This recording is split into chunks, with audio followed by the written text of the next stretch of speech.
Bem-vindos ao canal do Lorde Macabro.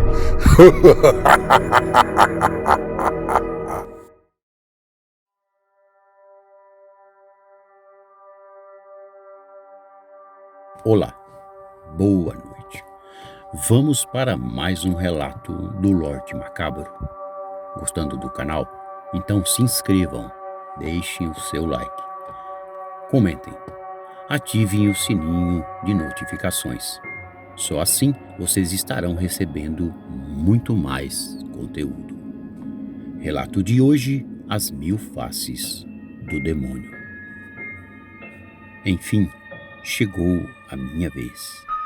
Depois de muito esforço e dedicação, estou a caminho. No avião, eu não consigo parar de pensar em Cambridge, Massachusetts, Harvard, enfim, me espera. Eu me chamo Joseph e depois de um acordo de intercâmbio, vou fazer meu tão sonhado curso de História numa das mais famosas e renomadas universidades do mundo. Por isso estou escrevendo tudo nesse velho diário, para não deixar passar nenhum detalhe dessa nova saga em minha vida. Obrigado, meu pai e minha mãe, por terem acreditado em mim. Vocês são o meu mundo e vou fazer tudo para não decepcioná-los. Natália, minha namorada, terá que me esperar por uns bons anos. Eu te amo, Natália, não se esqueça disso. Eu voltarei um dia, só que formado e em história. Aí então nossa vida será outra. Enfim. Em 1º de janeiro, eu pisei pela primeira vez em solo americano, com muita chuva por aqui. Os dias começaram agitados, pois eu estaria prestes a conhecer os meus novos amigos no campus. Foi muito estranho nos primeiros dias. Meus companheiros de quarto eram interessantes. Um deles, um argentino de nome Ramon. O outro, um porto-riquenho, muito gente boa, Sebastião, sempre divertido e bem-humorado. As primeiras impressões do lugar e dos amigos superaram as minhas expectativas. Sebastião, o porto-riquenho, sempre se mostrou mais amigo e uma boa companhia para aplacar as saudades dos meus pais e de Natália, minha bela e doce Natália. Os primeiros dias de aulas foram intensos e até cansativos. A minha sala é composta por uns 20 alunos, mas nem todos são amigáveis. Os americanos são mais reservados e não demonstram muita hospitalidade, mas os latinos são sempre mais amistosos. Nosso professor de história, o Sr. Paul, é muito importante. Ele sempre diz nas aulas que bons historiadores têm que sair de sua mesa e esmiuçar a alma da história. Na verdade, o Sr. Paul é um arqueólogo e dos bons. Aulas de história ele dá para ganhar alguns dólares a mais. As pesquisas do Sr. Paul eram bem interessantes. Além de tudo, um dos alunos que estavam em nossa sala, Fred sempre bem educado e muito querido do Sr. Paul.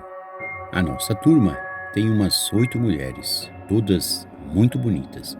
4 são americanas, as demais 3 mexicanas e também uma bela espanhola de nome Emma, uma mulher linda, com belos olhos castanhos e lindos cabelos louros. Enfim, consegui superar a saudade de meus pais e de minha bela namorada Natália, pelo menos por alguns dias.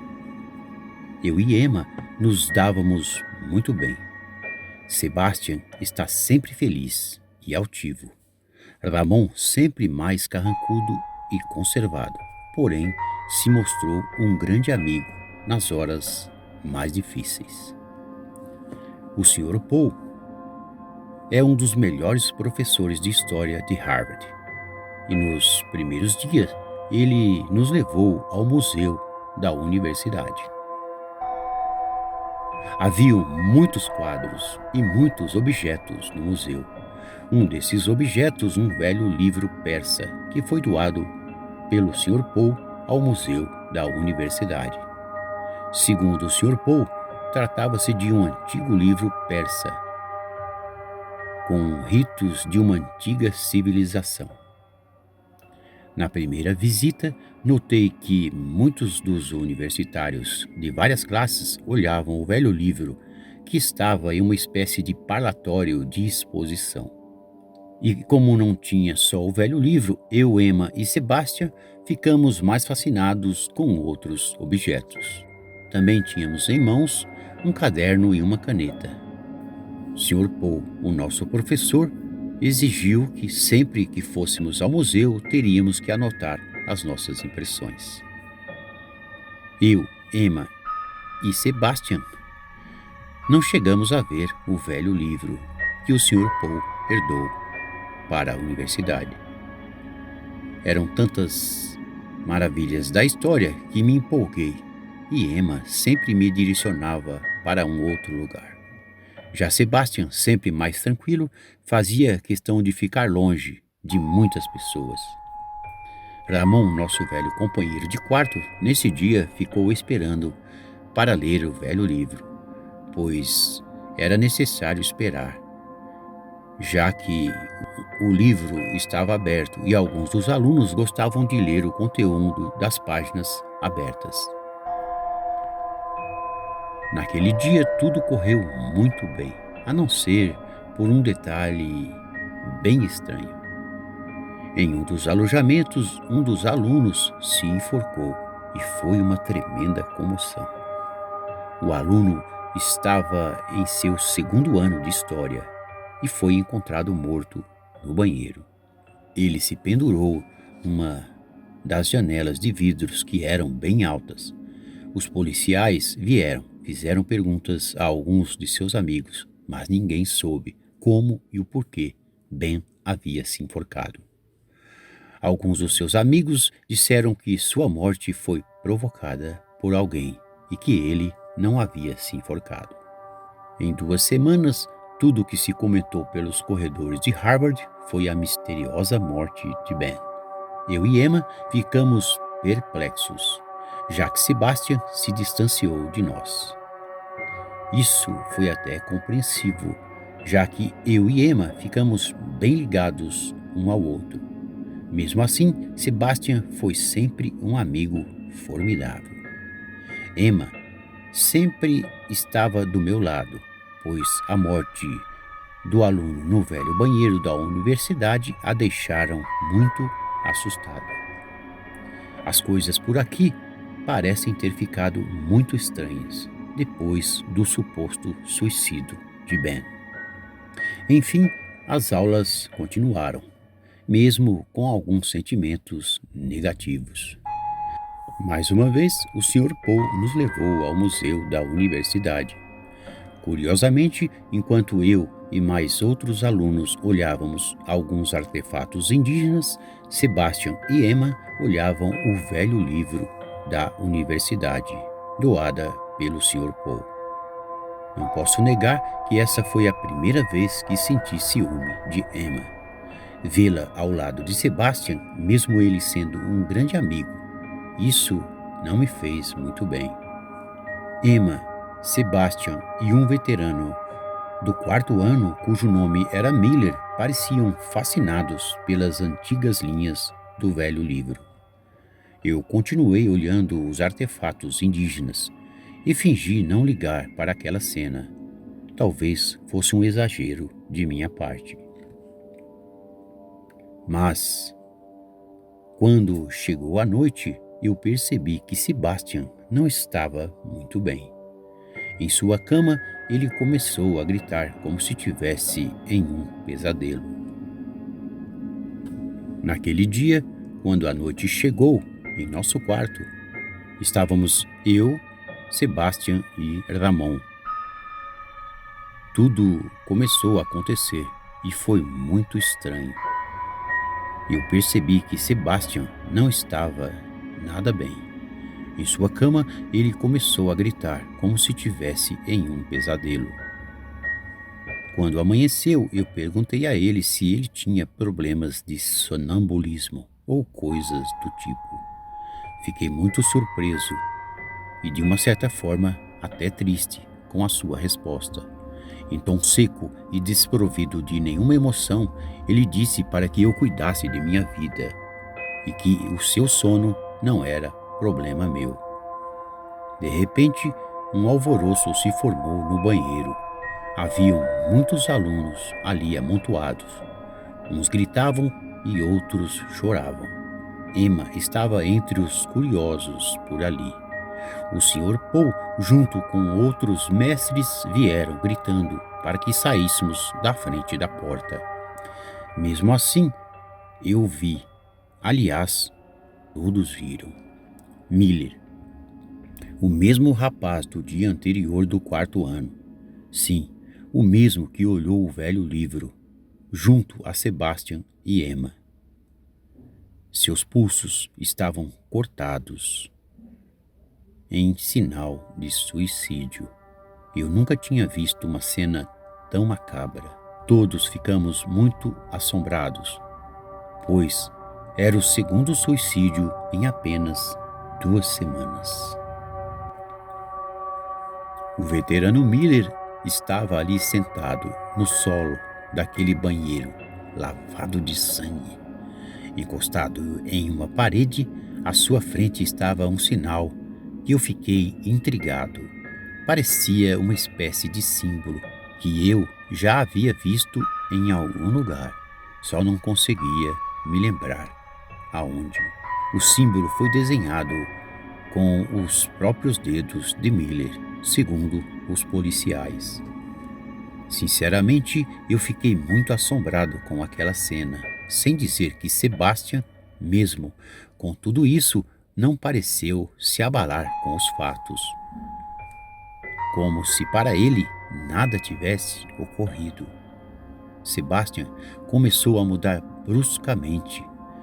Havia momentos em que ele falava sozinho e às vezes dava gritos sem nenhuma explicação plausível.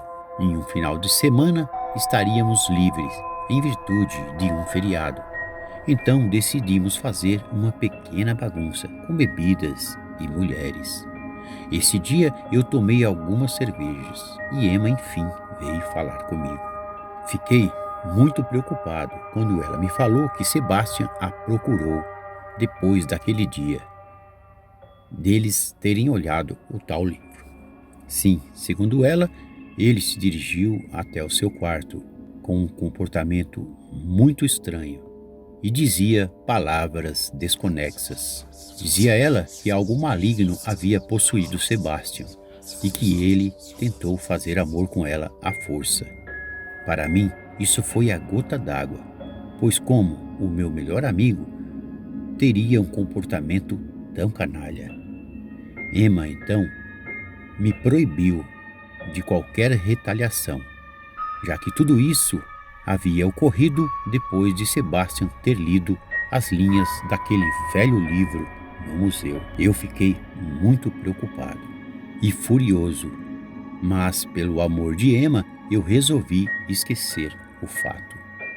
Natália, minha namorada, nem me escrevia mais, já que um dia eu disse a ela que estava apaixonado por Emma. Nessa noite, quando Emma me disse tudo isso, resolvi dormir mais cedo. Eu não me sentia com clima para festejar. Mesmo assim, fiquei intrigado com o tal livro. Assim que cheguei em nosso quarto, percebi que Sebastian dormia e murmurava palavras bem estranhas. Eu, ainda meio bêbado, me deitei e tentei dormir. Foi mais ou menos umas 3 da manhã que acordei. Sebastian estava agora murmurando palavras mais estranhas. De repente, ele se levantou rapidamente, como um comportamento de um sonâmbulo. Percebi que ele suava muito. Fiquei assustado e pasmo. Nunca em minha vida tinha visto um sonâmbulo. E diziam que não se devia acordá-los. Então, foi o que fiz. Me levantei em seguida para segui-lo. Às 3 da manhã, nada havia por ali, a não ser os corredores vazios. Foi aí que percebi que ele se dirigia ao banheiro em passos lentos, mas bem determinados. Vagarosamente, ele entrou no banheiro, então fiquei de longe observando. De repente, ele começou a pronunciar palavras, não sei com quem, pois não havia ninguém nos banheiros, a não ser ele e eu como observador. De repente, uma voz estranha então soou do banheiro e me chamou. Venha, Joseph. Venha para os meus braços também. Fiquei tão assustado que cheguei a urinar nas calças. Aquela voz não era de Sebastian. Ainda reuni forças e perguntei: quem é você? Sebastian então começou a chorar e eu criei coragem para entrar no banheiro. Assim que entrei, eu não acreditei no que vi. Caído, lá estava, se esvaindo em sangue, meu amigo Sebastian. Haviam muitos pedaços de espelhos quebrados no chão.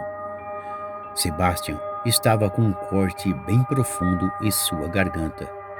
Em suas mãos ainda havia um velho pedaço de espelho. Depois de presenciar tudo isso, eu ouvi uma gargalhada bem sinistra. Assustado e ainda confuso, eu pude notar uma imagem bem sinistra que se refletia naquele espelho todo quebrado. Um ser horroroso, com dentes que mais pareciam presas, como as de um monstro. Os olhos daquela criatura eram bem vermelhos, cor de sangue.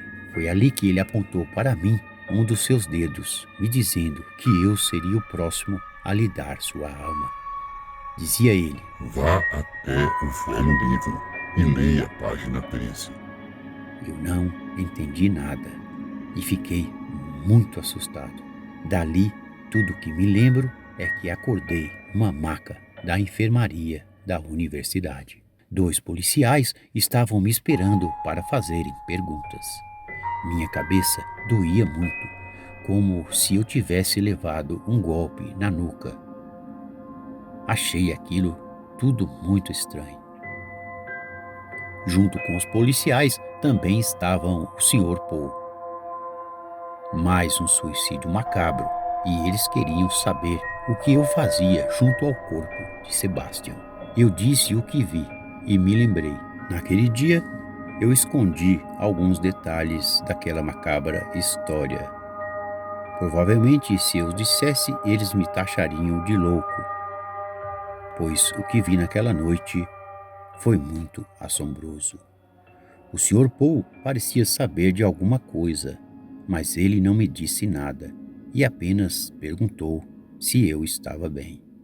Enfim, os policiais disseram que teriam mais perguntas, mas me deixariam descansar, já que o impacto das cenas que presenciei foram muito fortes. Os médicos disseram isso aos policiais. Depois desse trágico desfecho, somando as mortes, inclusive a de Sebastian, eu fiquei desiludido com tudo. Um desespero e uma tristeza profunda me abateram. Emma nunca mais me procurou. Ela parecia estar apaixonada por Sebastian. Agora, como amigo, somente Ramon, com aquele seu jeito calado. A morte de Sebastian e aquela figura sinistra não saíam da minha cabeça. Logo, me vieram as lembranças daquele demônio dizendo que eu seria o próximo. O livro, ele disse para mim. Enfim, Quando chegou a próxima visita ao museu, e pela primeira vez eu cheguei perto daquele velho livro. Ele estava lá, sempre aberto. Aliás, nem todos liam ou conseguiam ler as linhas. Só posso dizer que estava aberto na 13ª página. Existiam algumas linhas que eu não conseguia decifrá-las, mas percebi que eram palavras diabólicas. Naquele dia eu me senti muito mal ao tentar decifrar aquelas palavras. Então, as escrevi em um caderno. O Sr. Poe percebeu que eu estava anotando as palavras do velho livro e ainda me perguntou para qual finalidade. Prontamente eu respondi que ele mesmo, o Sr. Poe, disse para anotarmos as nossas impressões. Talvez ele já soubesse de algo, já que o velho livro foi ele quem doou à universidade. Na biblioteca, depois de esmiuçar vários e vários livros em busca de respostas sobre as tais linhas, quando finalmente conseguir traduzir aquelas linhas, eu fiquei mais assombrado ainda. Na sala de aula, enquanto o Sr. Poe falava e falava, eu entrei em um estado de sonolência bem profundo. Quando olhei para o Sr. Poe novamente, estava tudo muito estranho. Já não era mais o Sr. Poe. Era um demônio, e ele ficava me dizendo: Preciso de sua alma. Foi tudo muito horroroso.